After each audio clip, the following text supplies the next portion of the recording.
Hey guys, it's Blinking Beethoven Games here.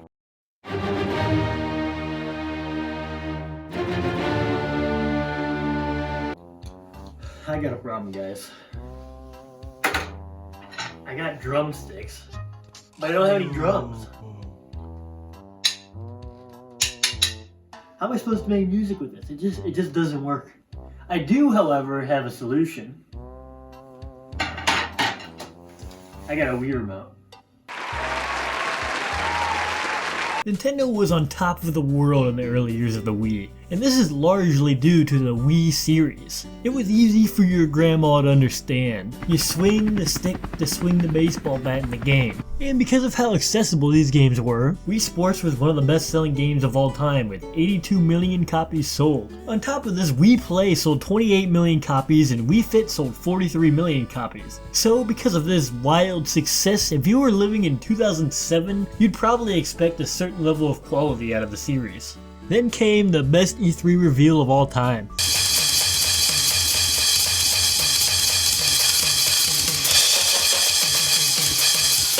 Wii owners can finally bring the joy and creativity of musicianship to one's own home without expensive music lessons. With Wii Music. And it even worked perfectly on the main stage. The people of the world were just not ready for this type of power, however, and it only sold 2.65 million copies. And because of this, it was the only one that I didn't play when I was a small boy. Now I'm a wiser and more sensible but still drumless person, so I figured it was the perfect time to, make an album only using Wii Music. Besides, this game ran me $6, which is hundreds cheaper than music making software such as FL Studio. Score 1 for Wii Music. The way the game works is you choose a song to play, the set to play it on, and an instrument to play along to the song with. And there are 66 different instruments ranging from stuff you'd expect like guitars, drums, and various wind instruments to psychopathic stuff like cat and dog suits, black belts, and the bass drum.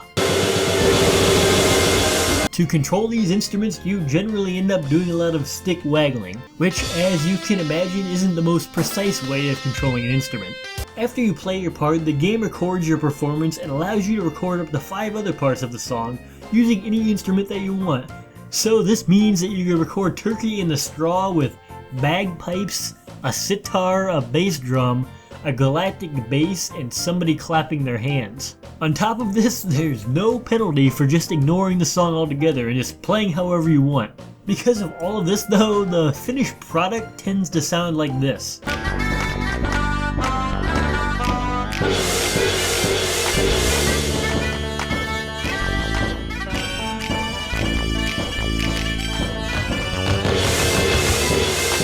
Or this.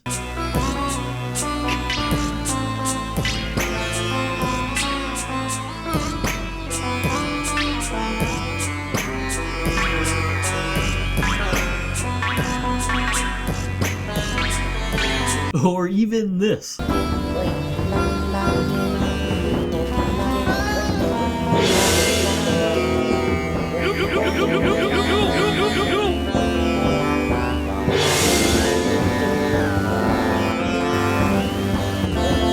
Afterwards, you get to make a custom album art where you can pose the Mii's that play in a song against funny backdrops. And as you'll see, you can make some goofy stuff with this. And that's it, you're done. You can now watch a music video containing every part that you played, and this video is saved so you can watch it as many times as you want. You can even do a random playback of 10 of the videos you've made, which is perfect for parties actually. So in summary, this game just lets you make the worst covers of public domain music as humanly possible. And this is why I love it so much.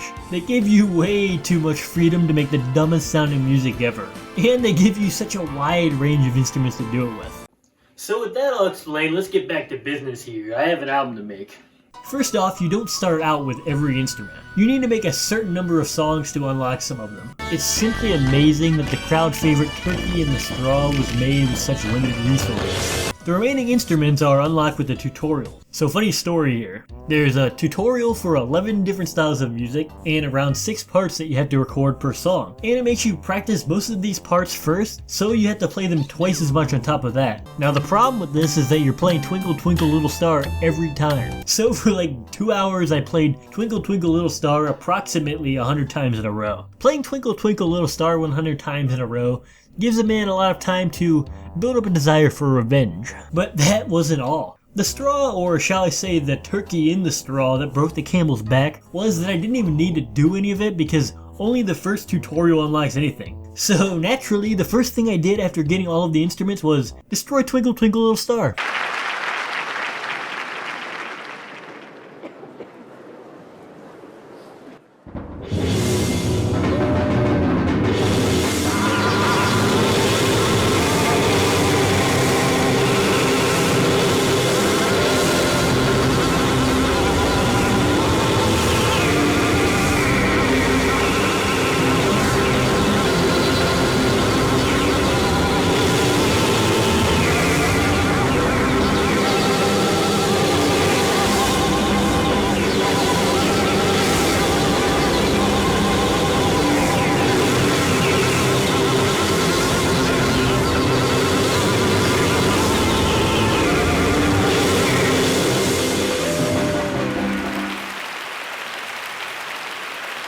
Now that is album material. The trick that I found is that you can record the song at half speed, and then on the final part you can change it to 2 times speed. All of the half speed inputs are saved, which means you have every input from a half speed song shoved into a 2 times speed song. The only problem here is that if you're shaking the Wii remote as fast as possible for the whole half speed song, you can actually go over the game's song memory and it isn't even saved, which is devastating because shaking the stick as fast as possible will hurt your arms. So there's an art to playing as many notes as possible while still not going over the memory totally. But soon I realized that I couldn't top that version of Twinkle Twinkle Little Star in the play every instrument as fast as possible at the same time Wii music genre. Well, maybe one more.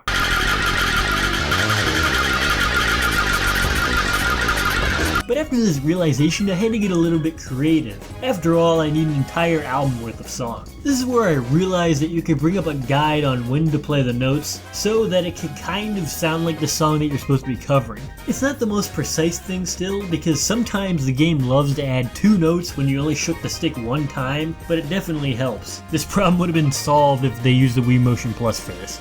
So I decided to put my pride aside and maybe have one of the parts actually stick with what the song is supposed to sound like, and this is how I made one of my greatest Wii music masterpieces.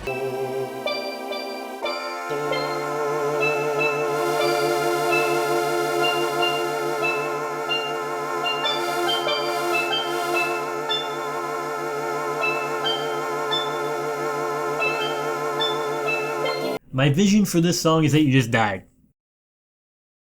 If you're watching this video, it's probably because you're too cool or something. After you die, there's only darkness and the faint sound of the Wake Me Up Before You Go-Go melody being poorly played on the steel drums. You drift closer to the jaw-dropping melody until you finally see a little bit of light. The sound of the steel drums get louder and louder, and the light takes up more and more of your vision until it completely engulfs it. Next thing you know, you see Jesus welcoming you at the gates of heaven with steel drums in hand. This song inspired a whole new wave of super slow Wii music songs. Instead of recording in half speed and speeding it up to 2 times speed with the loudest instruments possible, I chilled out a bit and recorded in 2 times speed and slowed it down to half speed. I just really love having 2 of the vocalists hold 1 note for a super long time, so it sounds like a heavenly choir of some sort. Also, big shout out to the Galactic Space Horn and NES Horn, because this style wouldn't be possible without them.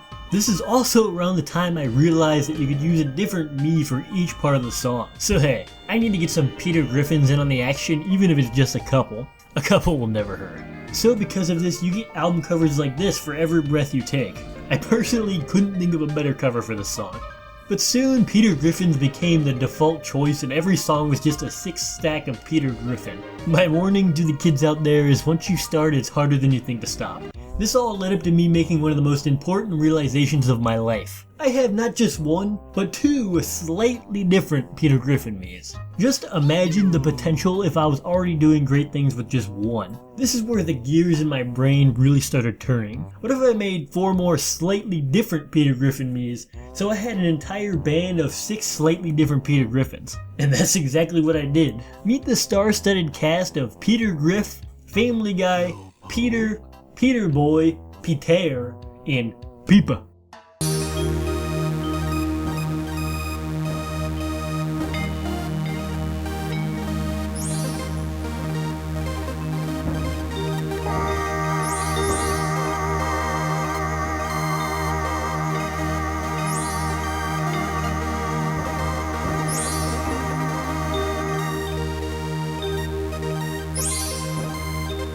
It really brings a tear to my eye. The performance was moving, but the album cover is possibly even better. If you think music is the only type of performance that you could do in Wii Music, you're very mistaken. You could truly push the envelope on what is considered a performance.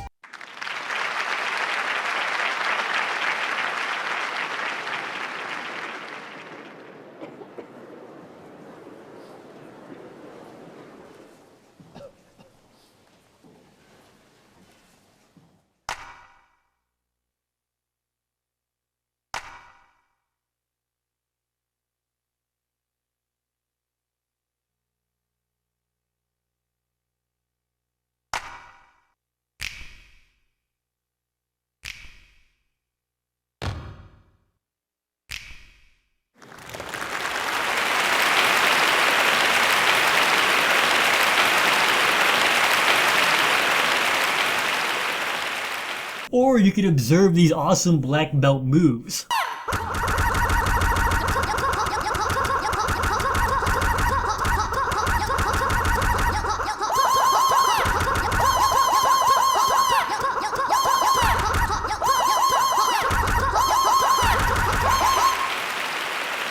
You could even be blessed by the mere presence of beep beep.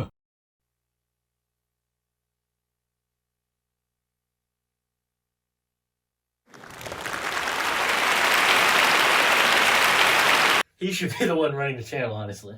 But hopefully this has given you a bit of a glimpse of the greatness that is Wii Music. It's crazy to me that it even exists, considering the success of the previous entries in the series and just how stupid it is. Now, up to this point, I've shown you only some of the highlights of what I made, and even a single from the album. But soon after this video, the entire album will be on my channel as a separate video. So if you want to hear the rest of what is possibly the dumbest album ever made, go check it out.